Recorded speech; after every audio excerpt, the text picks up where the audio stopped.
The wooden platform creaked beneath Victoria Foster's worn boots as the auctioneer's voice boomed across the dusty town square of Genoa, Nevada. And she realized with sick clarity that her father's gambling debts would cost her everything, including her freedom. The September sun beat down mercilessly on the small crowd that had gathered in the center of town, casting harsh shadows across weathered faces.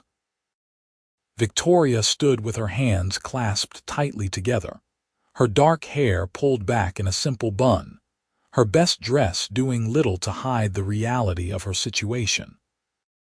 Her father had been dead 3 weeks, buried in the small cemetery on the hill overlooking the Carson Valley. And already, the vultures had come circling.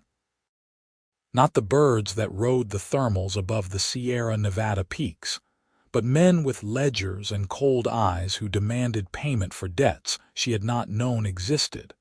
The auctioneer, a portly man named Harrison with a thick mustache and sweat staining his collar, cleared his throat loudly. "Now then, gentlemen, we have here Miss Victoria Foster, age 22, healthy and able-bodied. Her late father, George Foster, owed substantial debts to various establishments in town. The total comes to $375. Whoever pays this sum will have the legal right to her indenture for a period of 7 years, or until such time as the debt is repaid through labor." Victoria's stomach churned. 7 years. She would be nearly 30 by then, her youth spent in servitude. She scanned the crowd, recognizing faces from around town. There was Mr. Caldwell from the general store, his eyes calculating. Behind him stood the Garrett brothers, known for their rough treatment of their ranch hands. Her throat tightened with fear. "Now do I hear an opening bid?" Harrison called out. $50, Caldwell announced, his voice carrying clearly. $75, one of the Garrett brothers countered, a cruel smile playing at his lips. Victoria fought to keep her expression neutral, though panic clawed at her insides. She had grown up in Genoa, her father having brought her here when she was just 12 years old after her mother died of fever. For 10 years, this had been home. She knew these streets, these people, this valley nestled between the mountains. And now she knew that her father's weakness for cards and whiskey would destroy her life as surely as it had destroyed his own. The bidding continued in small increments. $100, $125. Victoria's hands trembled, and she pressed them harder together. She thought of her father, of the good man he had been before the gambling took hold. He had worked as a carpenter, creating beautiful furniture and sturdy buildings. But somewhere along the way, he had lost himself at the card tables, drinking away his sorrows and digging himself deeper into debt. $200, a new voice rang out, deep and steady. Victoria's eyes snapped to the source. A tall man stood at the edge of the crowd, his broad-brimmed hat shadowing his face. He was dressed like a working cowboy with dusty boots, worn denim pants, and a simple cotton shirt. His shoulders were broad, his posture confident but not aggressive. He stepped forward into the sunlight, and Victoria caught her first clear look at him. He was younger than she had expected, perhaps 27 or 28, with sun-bronzed skin and dark hair that curled slightly at his collar. His jaw was strong, covered with a few days' growth of beard, and his eyes were a striking blue-green that seemed to look right through the crowd to her. There was something solid about him, something that spoke of reliability and strength. "Well now," Harrison said, his eyebrows rising. "Mr. Owen Nolan, I believe. That is a substantial bid." "Yes, sir," the cowboy replied, his voice calm, "and I am prepared to go higher if necessary." The Garrett brothers exchanged glances, then one of them spat into the dust. $225. Owen Nolan did not hesitate. $375, the full amount of the debt. A murmur rippled through the crowd. It was a bold move, ending the auction in one stroke. Harrison blinked in surprise, then recovered his composure. $375 from Mr. Nolan. Do I hear any higher bids? Silence fell over the square. The Garrett brothers looked angry, but they made no move to counter. Caldwell shook his head, clearly unwilling to match such a sum. Victoria stared at the cowboy, trying to understand. She had seen him around town occasionally, knew he worked at one of the ranches in the valley, but they had never spoken. Why would he spend such money on her indenture? Going once, Harrison called. Going twice. Sold to Mr. Owen Nolan for $375, the full payment of the debt. Owen stepped up to the platform, pulling a leather pouch from inside his vest. He counted out the money carefully, gold coins and bills, placing them in Harrison's waiting hands. The auctioneer counted it twice, then nodded with satisfaction. The debt is paid in full, Harrison announced. Miss Foster's indenture papers will be drawn up and delivered to Mr. Nolan by end of business today. Victoria felt disconnected from her own body, as if she were watching this happen to someone else. Owen turned to her, and up close she could see the fine lines at the corners of his eyes, the weathered look of a man who spent his days in the sun and wind. His gaze was direct but not unkind. "Miss Foster," he said quietly, touching the brim of his hat, "I would like to speak with you privately if you are willing." She found her voice, though it came out rougher than she intended. "I suppose I have little choice in the matter." Something flickered in his eyes, an emotion she could not quite read. "There is always a choice, but I hope you will hear what I have to say." Harrison gestured them off the platform, already moving on to the next item of business. Victoria descended the wooden steps on unsteady legs, very aware of the eyes watching her, the whispers starting to spread through the crowd. Owen walked beside her, not touching her but maintaining a respectful distance. They moved away from the square, down a side street toward the edge of town where the buildings gave way to open land. Victoria could see the Carson River glinting in the distance, and beyond it, the mountains rising majestically against the bright blue sky. It was a beautiful place, this valley, and she had always loved it despite everything. Owen stopped near a cottonwood tree that provided some shade from the relentless sun. He removed his hat, holding it in his hands, and Victoria noticed that his fingers were calloused and strong, the hands of a man who worked hard for his living. "I suppose you are wondering why I did that," he began. "The thought had crossed my mind," Victoria replied, lifting her chin. She would not cower, no matter what came next. She had her pride, even if she had little else. Owen nodded slowly. "I know who you are, Miss Foster.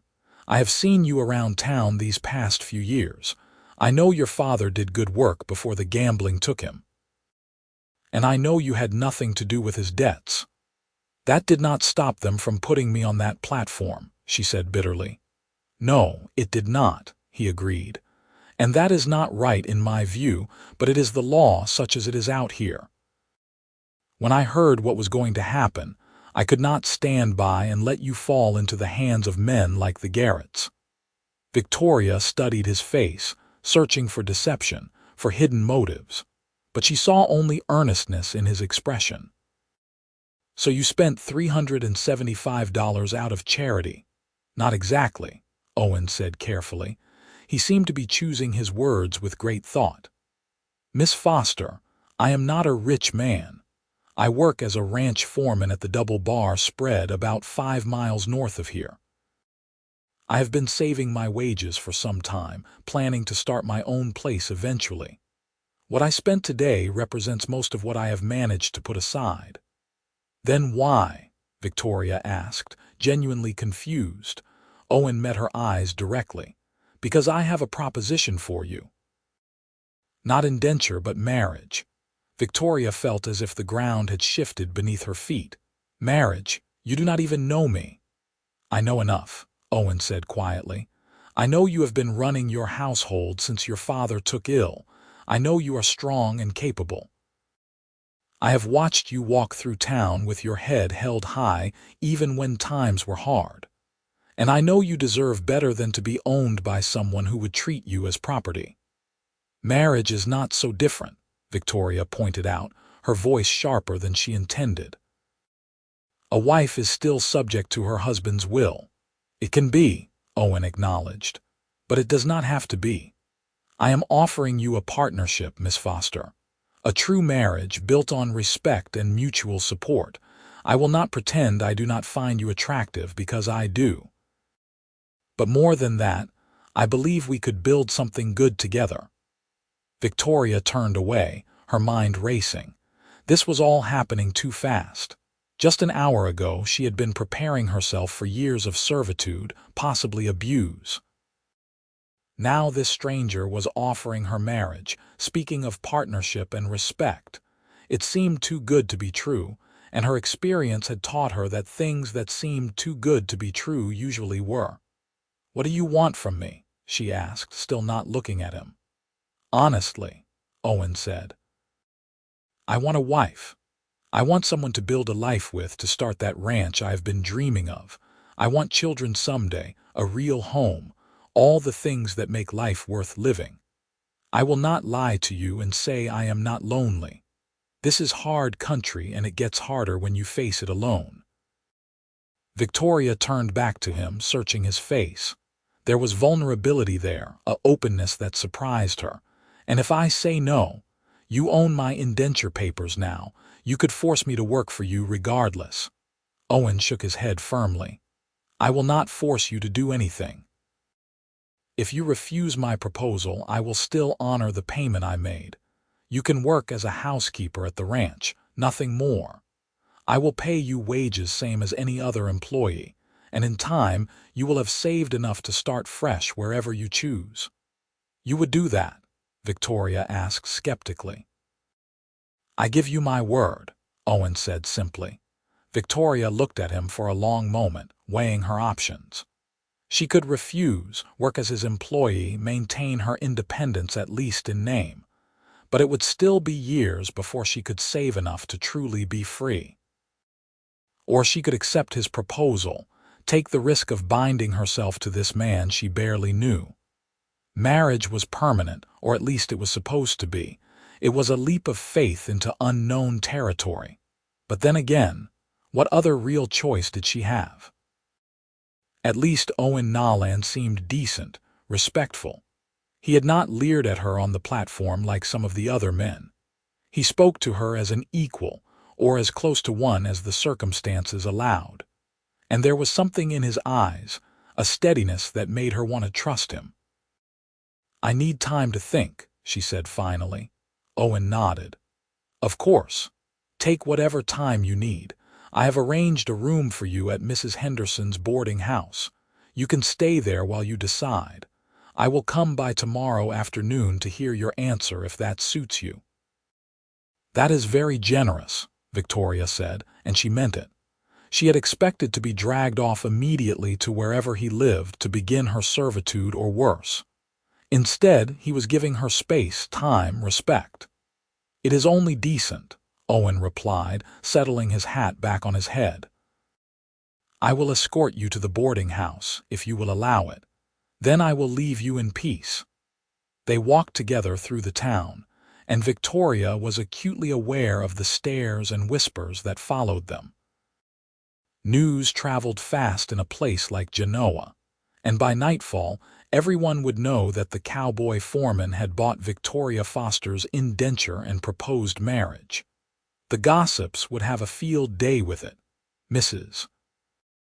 Henderson, a plump widow who ran the town's most respectable boarding house, greeted them at the door with knowing eyes but no judgment. Owen paid for a week in advance, then tipped his hat to both women and took his leave. Victoria followed Mrs. Henderson up to a small but clean room on the second floor. It had a bed, a washstand, a chair by the window, simple but comfortable. "He seems like a good man," Mrs. Henderson said as she set fresh towels on the bed. Owen Nolan, I mean. Known him about 3 years since he came to work at the Double Bar. Always pays his bills on time, never causes trouble. Respectful. You think I should accept his proposal, Victoria said. Mrs. Henderson shrugged. I think you should do what is right for you, dear. But I will say this, you could do far worse. And I have seen far worse in this town. After the older woman left, Victoria sat by the window and looked out at the town below.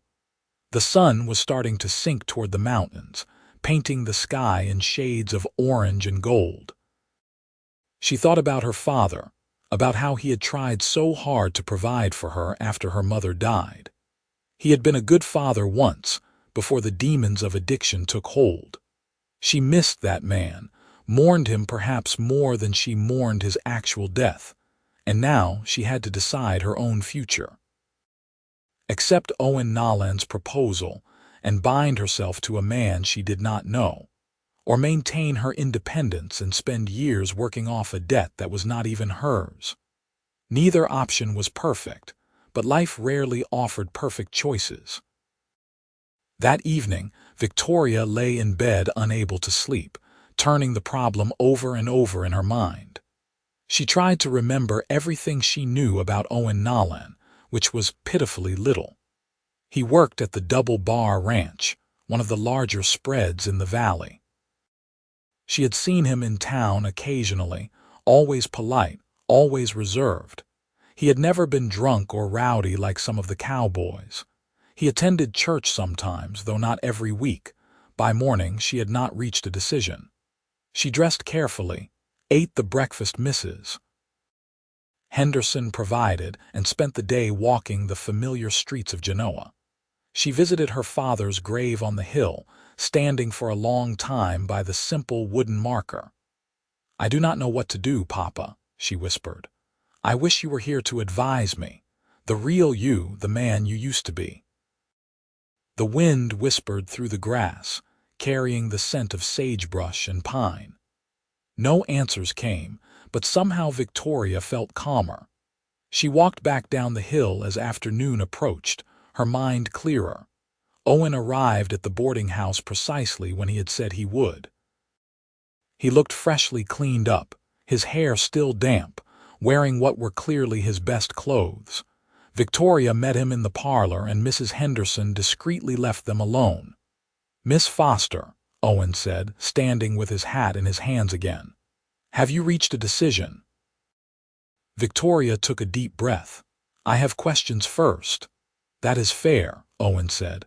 Ask whatever you need to know. Why me? Victoria asked directly. If you wanted a wife, there are other women in town. Why spend all your savings on someone you barely know? Owen was quiet for a moment, considering. Honest truth. I have been watching you for a while, not in any improper way, he added quickly. But I noticed you, the way you carried yourself with dignity even when things were hard. The way you were kind to people who had less than you did, even though you had little enough yourself. I admired that, and when I heard about the auction, I knew I could not let you be sold off to the highest bidder like you were cattle. But marriage is a serious commitment, Victoria pressed. What if we do not suit each other? That is a risk, Owen admitted, but I believe we can make it work if we are both willing to try. I am not expecting romance right away, Miss Foster. I know this is not the usual way people come together. But I hope that in time we can build something real between us.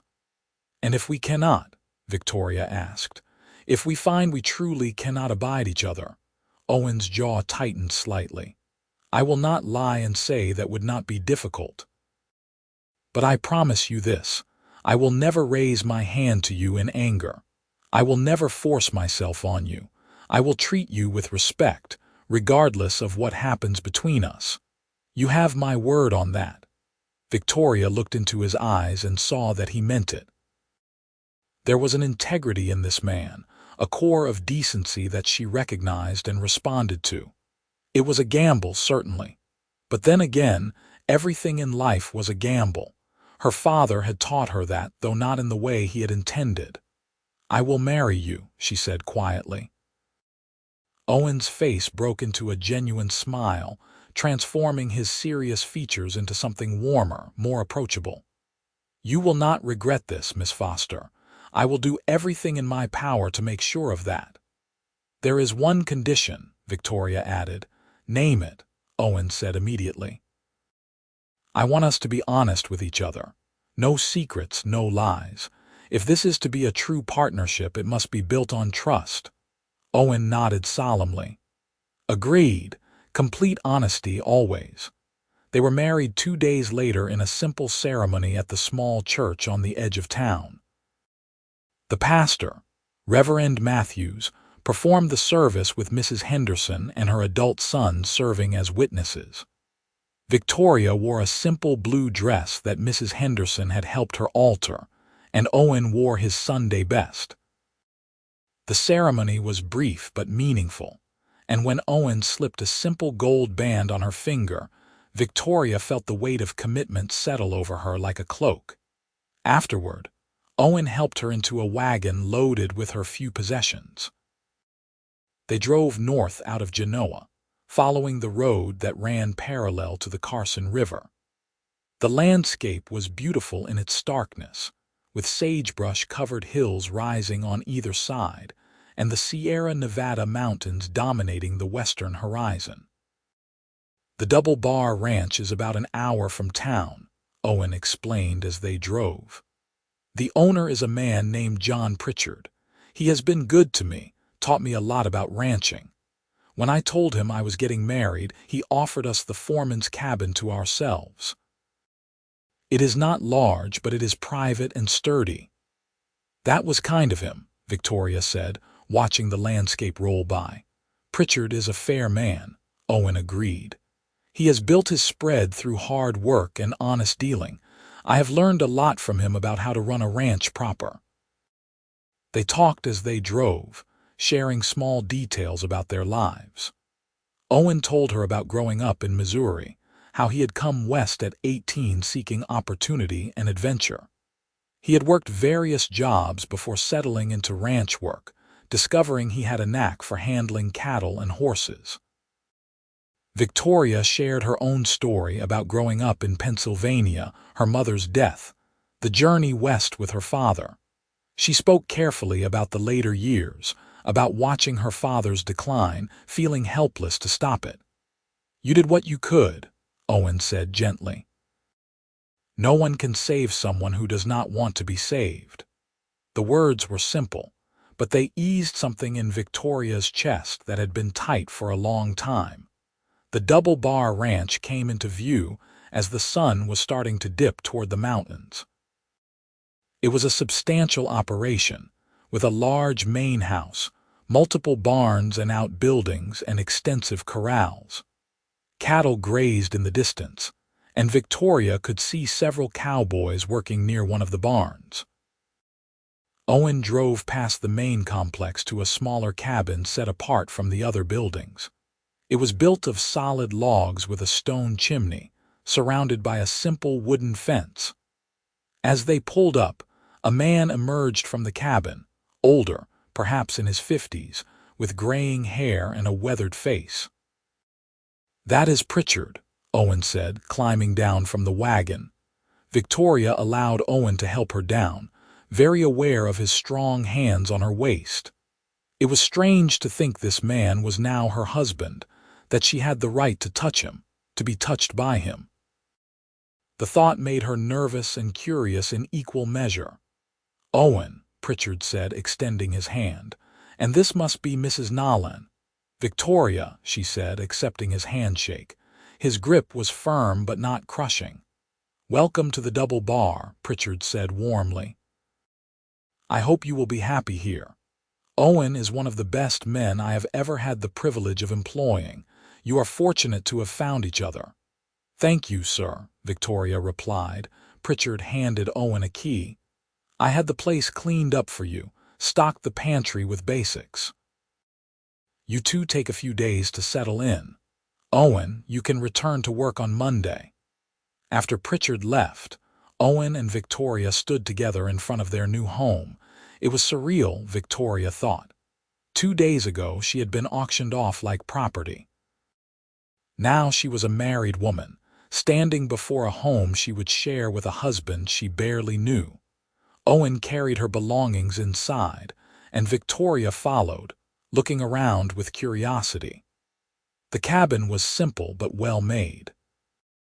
The main room served as kitchen and living area, with a stone fireplace, a table with 2 chairs, and a small sitting area.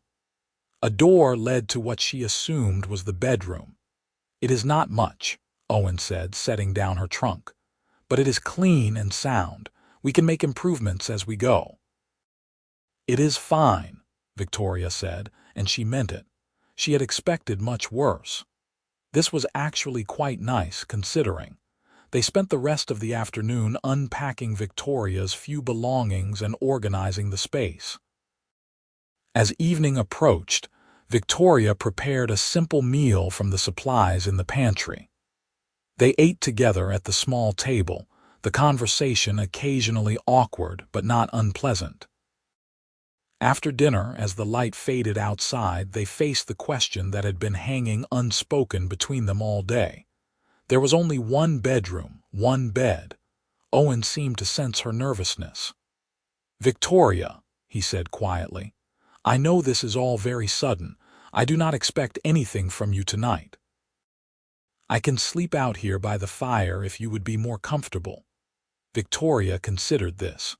Part of her wanted to accept his offer, to maintain her own space a while longer. But another part, the part that had agreed to this marriage in the first place, knew that they could not build a real partnership if they were always separated by fear and uncertainty.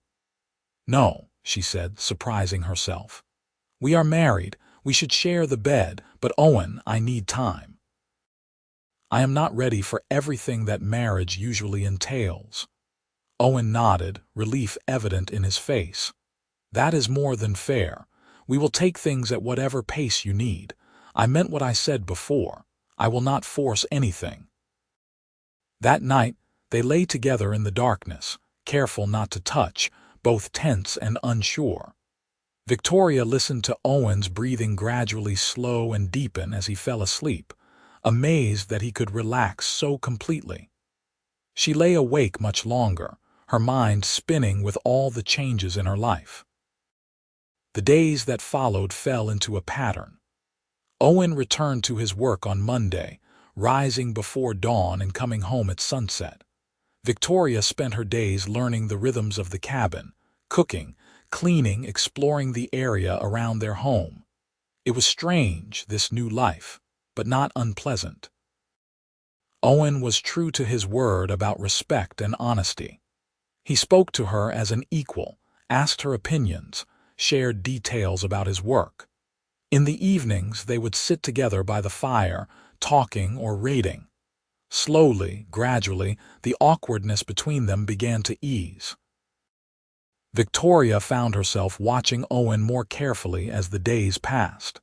She noticed the way his face lit up when he talked about his plans for the future, the ranch he dreamed of starting. She saw his patience with the horses, his fairness in dealing with the other ranch hands. She appreciated his quiet humor, the way he could make her laugh with an unexpected observation. One evening, about 2 weeks after their marriage, Victoria was preparing dinner when Owen came home earlier than usual. She turned from the stove to find him watching her with an expression she could not quite read. "Is something wrong?" she asked. "No," Owen said slowly.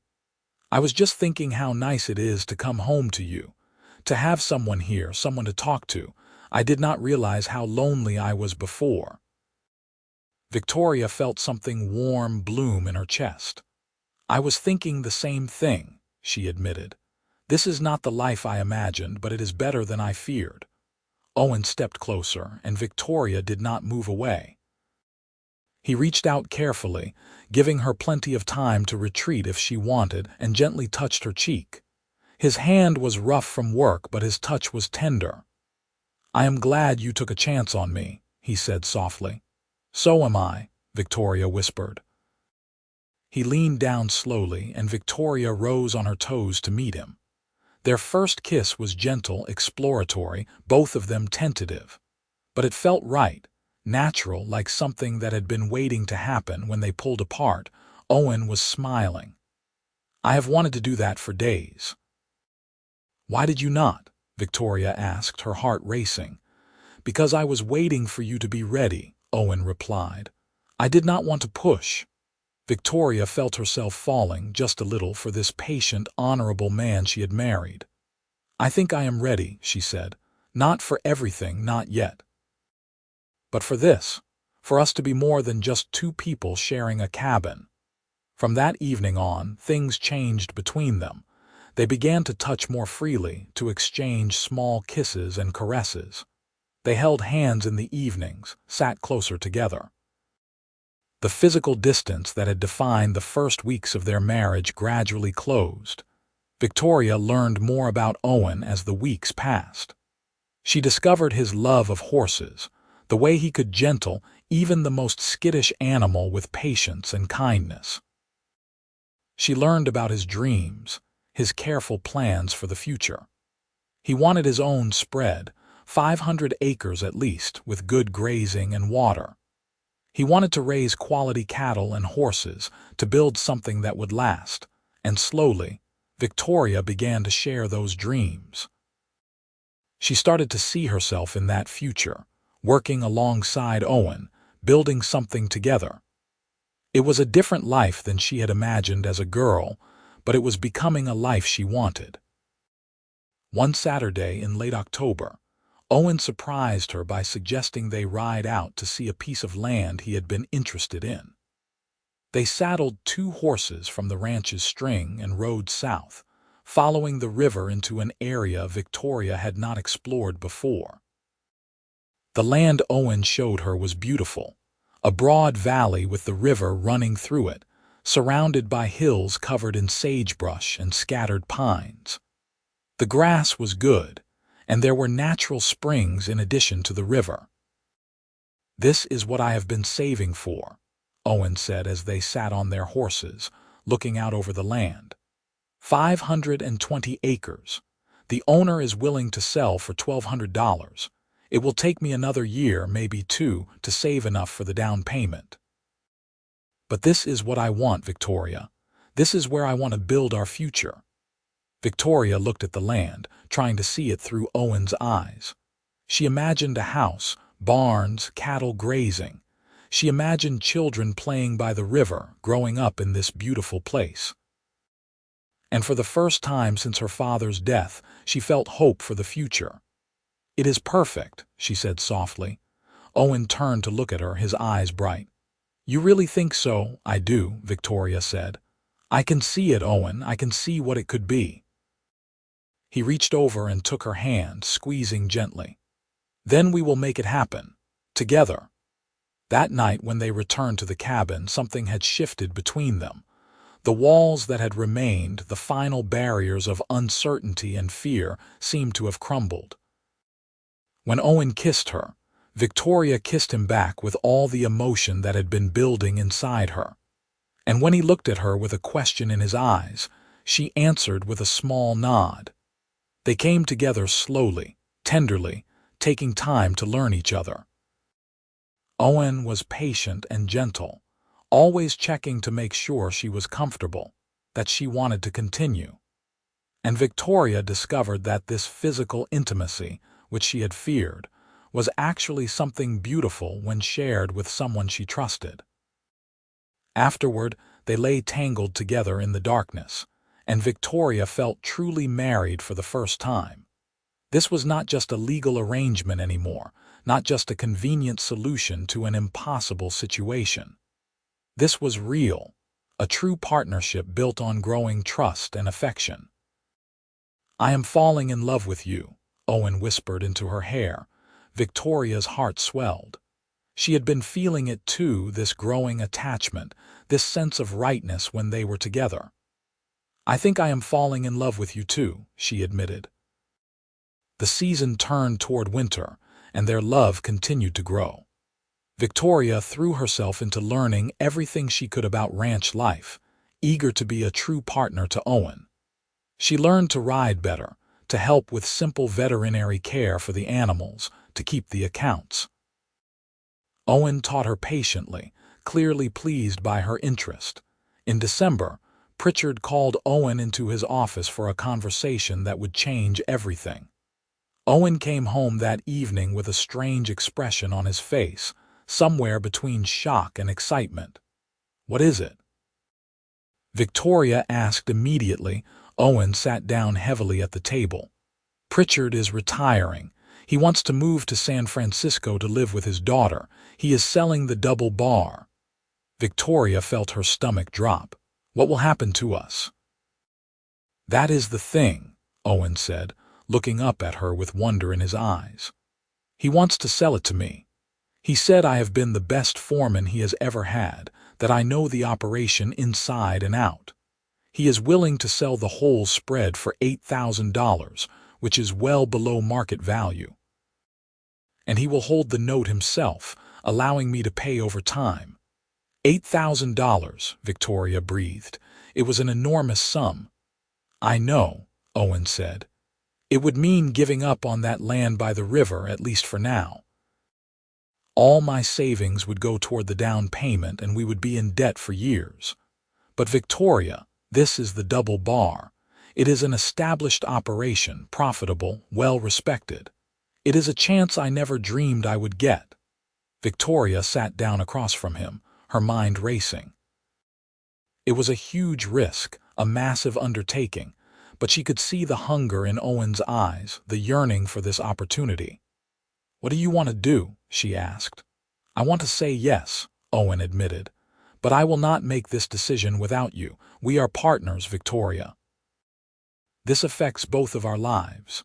Victoria thought carefully.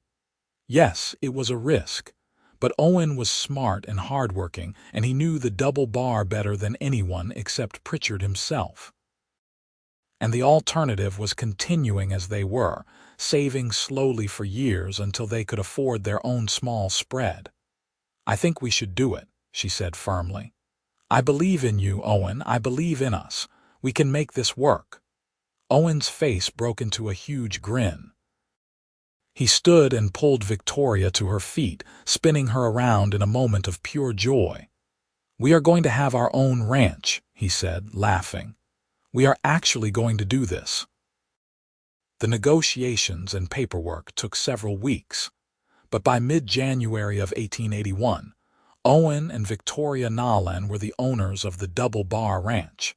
It was terrifying and exhilarating in equal measure. They moved from the foreman's cabin into the main house, a larger structure with multiple rooms and a proper parlor. The first year was brutally hard.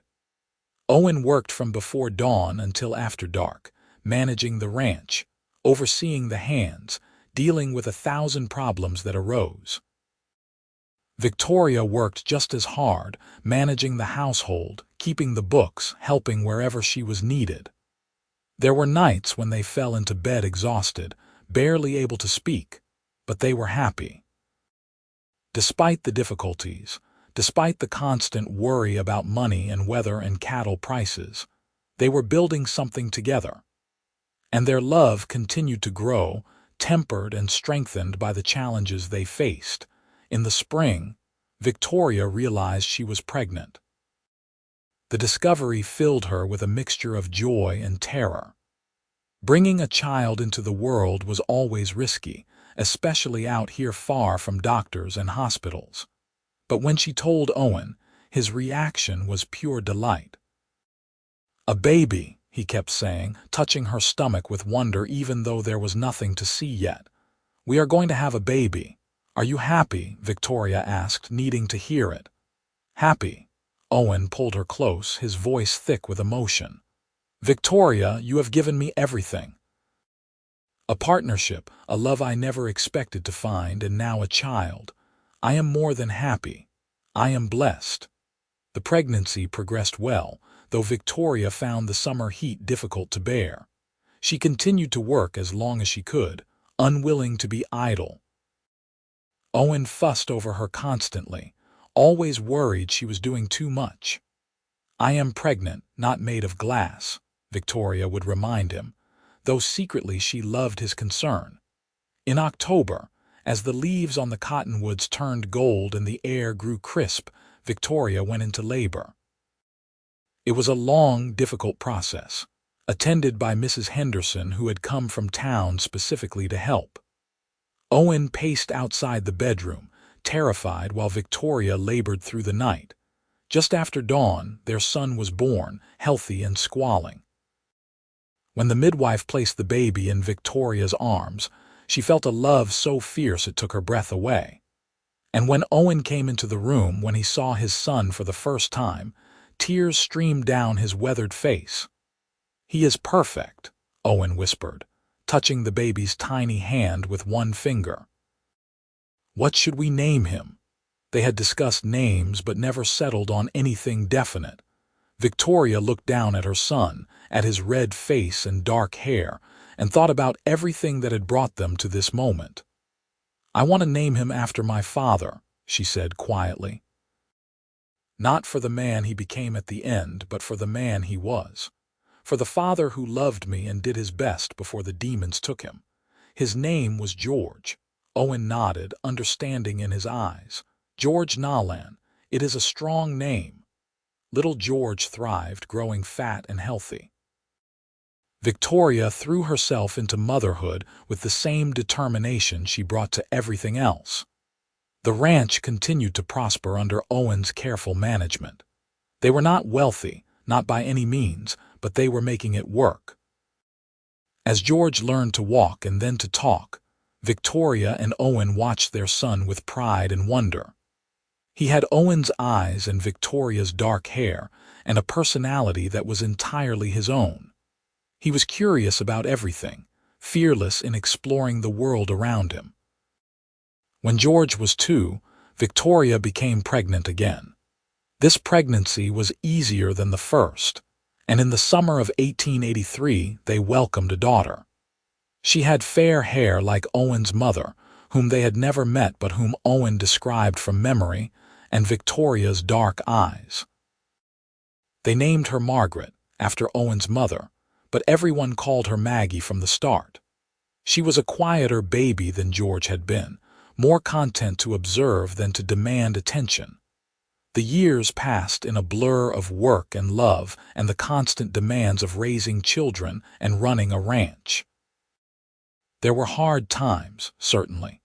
A brutal winter in 1884 that killed off a quarter of their herd. A dry summer in 1885 that had everyone worried about water. But there were good times too. Years of good rain and fat cattle. Christmases celebrated with the whole family. Evenings by the fire with the children playing while Owen and Victoria sat close together, hands linked. By 1887, the ranch was firmly established as one of the best operations in the Carson Valley. They had paid down a significant portion of their debt to Pritchard, who sent friendly letters from San Francisco expressing his pleasure at their success. George was 6 now, already learning to ride and help with simple ranch tasks. Maggie was 4, a thoughtful child who loved to follow her mother around and help with everything. One evening in late spring, after the children were in bed, Victoria and Owen sat together on the porch of the main house, watching the sun set behind the mountains. It was a ritual they had maintained over the years, this quiet time together at the end of the day. "You ever think about that day in Genoa?" Victoria asked quietly. "The auction." Owen was silent for a moment, then nodded. "Sometimes. Do you?" "Yes," Victoria admitted. "I think about how terrified I was, how hopeless everything seemed, and then you stepped forward and changed everything." "We changed everything," Owen corrected gently. "You took a chance on me, Victoria. You could have refused, could have chosen to remain independent. But you trusted me, and that trust made all of this possible." Victoria leaned against her husband's shoulder, feeling the solid warmth of him. "I thought I was being sold that day. I thought my life was over, but really it was just beginning. For both of us, Owen said, pressing a kiss to the top of her head. They sat in comfortable silence as the stars began to appear in the darkening sky. From inside the house, they could hear Maggie calling out in her sleep, a common occurrence. Neither of them moved to check on her, knowing she would settle back down on her own. "I love you," Victoria said, the words as natural now as breathing. "I know I do not say it enough, but I do, more than I ever thought possible." "I love you too," Owen replied. "Every single day, I thank God that I had the courage to step forward that day. You are the best thing that ever happened to me." In the years that followed, the Nolan family continued to grow and prosper. They had 2 more children, another son named William in 1889 and a daughter named Elizabeth in 1892. The ranch expanded as they were able to purchase additional land, including, eventually, that piece by the river that Owen had shown Victoria all those years ago. George grew into a strong, capable young man who loved ranching as much as his father did. Maggie developed a talent for horses, able to train even the most difficult animals with patience and kindness. William was the scholar of the family, always with his nose in a book, and Elizabeth was the wild card, adventurous and fearless. Owen and Victoria grew older together, their love deepening with each passing year. The physical passion of their early years mellowed into something even more profound, a connection that went beyond words or touch. They could communicate with a glance, finish each other's sentences, sense when the other was troubled. There were challenges, of course. No life is without difficulty. There were years of drought and years of flood. There were accidents and illnesses, though thankfully none fatal. There were arguments too, because even the strongest partnerships have moments of friction. But they always worked through it, always came back to each other with renewed commitment. By the turn of the century, Owen and Victoria were in their mid-40s, considered middle-aged. The ranch was now one of the most successful in Nevada, encompassing over 2,000 acres of prime grazing land. They employed a dozen men year-round, more during busy seasons. George was preparing to take over more of the day-to-day operations, allowing Owen to step back slightly. One evening, as they prepared for bed, Victoria caught sight of herself in the mirror. Her dark hair was streaked with gray now, and there were lines around her eyes and mouth. Her figure had thickened with age and childbearing. She was no longer the young woman who had stood on that auction block so many years ago. Owen came up behind her, his reflection appearing in the mirror next to hers. His dark hair had gone almost completely gray, and his face was deeply weathered from years of sun and wind. But his eyes were still that striking blue-green, and they looked at her with as much love as they ever had. "What are you thinking?" he asked, wrapping his arms around her waist. "That we have gotten old," Victoria said with a rueful smile. "We have gotten older," Owen corrected. "But I would not change a single day, would you?" Victoria thought about it, really considered the question. Yes, there had been hard times. There had been moments of fear and doubt and pain. But there had also been so much joy, so much love, so much life. "No," she said finally. "I would not change anything." The years continued to pass. Their children grew up and began to make their own ways in the world. George married a local girl named Sarah in 1903, and they gave Owen and Victoria their first grandchild the following year. Maggie surprised everyone by marrying a veterinarian from Carson City, a quiet man who appreciated her gift with animals. William went east to college, breaking with family tradition, but he came home regularly and eventually settled in Genoa as a lawyer. Elizabeth, true to her adventurous nature, moved to San Francisco and became involved in the women's suffrage movement. Through it all, Owen and Victoria remained the steady center of their family. They were the grandparents who always had time for a story or a treat. They were the experienced ranchers that neighbors came to for advice.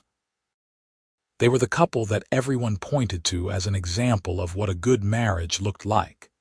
In the spring of 1910, as Owen and Victoria celebrated their 30th wedding anniversary, their children organized a party at the ranch.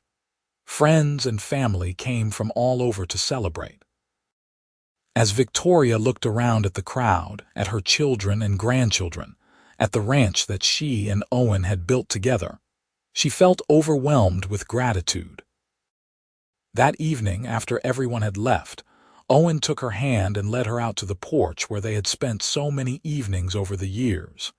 The sunset was spectacular, painting the sky in shades of pink and orange and purple. 30 years, Owen said wonderingly. It seems like yesterday and forever at the same time. I know what you mean, Victoria replied, leaning into his familiar warmth. I have been thinking, Owen said, about that day in Genoa when I paid your father's debts. What about it? Victoria asked. People always said I bought you, Owen said quietly. That I purchased you like property, but that was never how I saw it. I saw a woman who deserved better than what fate was handing her. I saw someone I wanted to build a life with. And I saw a chance to do something right in a world that often feels wrong. Victoria felt tears prick her eyes. You gave me everything, Owen. A home, a family, a life I never could have imagined. But more than that, you gave me respect and partnership and love. You saw me as an equal when the law said I was not. That is the greatest gift anyone has ever given me. We gave each other everything, Owen said firmly. This life we have built, we built it together. Every decision, every challenge, every triumph, we faced it as a team. That is what marriage is supposed to be. They sat together as the stars emerged, just as they had done countless times before. And Victoria thought about the young woman she had been, standing on that auction block with fear and despair in her heart. That woman could never have imagined this life, this love, this sense of deep contentment. Years later, when people would ask Victoria about her life, about how she and Owen came together, she would always tell the story honestly. Yes, she had been auctioned to pay her father's debts.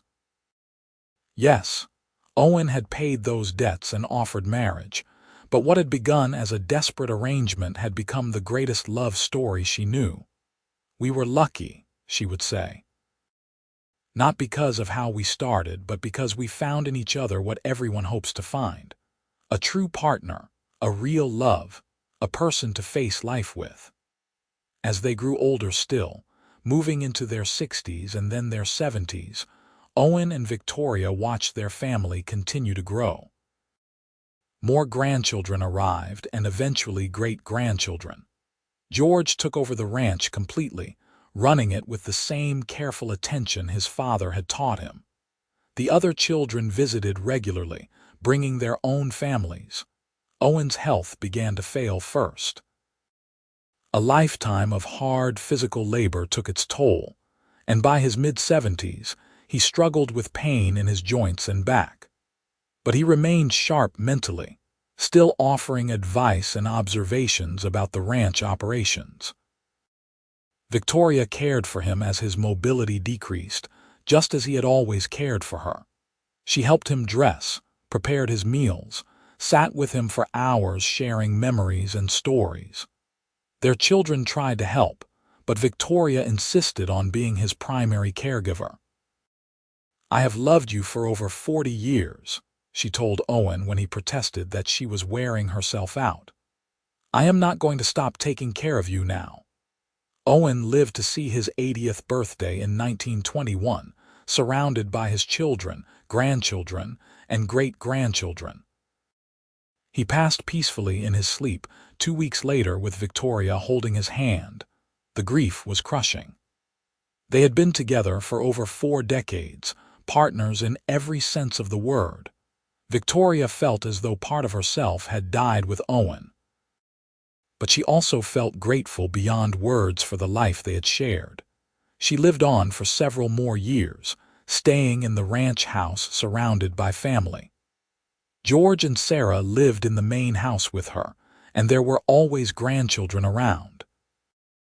She told stories about Owen, about their early days together, about building the ranch. She wanted to make sure that future generations knew the man he had been, the love they had shared. On a crisp autumn evening in 1925, Victoria passed away in her sleep at the age of 84.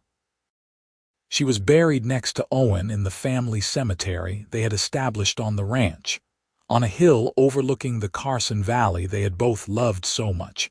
At her funeral, her children spoke about their mother's strength, her kindness, her determination. But it was George, the eldest, who perhaps captured her essence best. "My mother was auctioned off like property when she was 22 years old," he said, his voice carrying across the assembled crowd. "By all rights, that should have destroyed her. But instead, she took that terrible circumstance and turned it into something beautiful. She and my father built a life together based on mutual respect, partnership, and deep love. They showed all of us what a true marriage looks like, and they created a legacy that will endure for generations." The Double Bar Ranch remained in the Nolan family for decades after Victoria's death, passed down through the generations just as Owen had always dreamed. And on that hill in the family cemetery, where Victoria and Owen lay side by side, their headstones bore a simple inscription that told their story: Owen Nolan, 1841–1921, and Victoria Nolan, 1859–1925. Partners in life, partners in love, together always. The wind whispered through the grass on that hillside, carrying the scent of sagebrush and pine, just as it had on that day so long ago when Victoria had stood by her father's grave and wondered what would become of her. She could never have imagined then that the man who paid her father's debts would become the great love of her life, that what began as an auction would end as a love story for the ages. But sometimes, in the unpredictable landscape of life, the most unexpected beginnings lead to the most beautiful endings. Victoria and Owen Nolan had proven that. They had taken a moment of desperation and transformed it into a lifetime of love, building a legacy that would endure long after they were gone. In the end, that was what mattered. Not how their story began, but how they lived it together. Not the circumstances that brought them together, but the choices they made every day to honor their partnership. Not the auction block where Victoria had stood in fear, but the ranch they built together, the children they raised, the love they shared. That was their true story. That was their legacy, and it was a legacy worth remembering.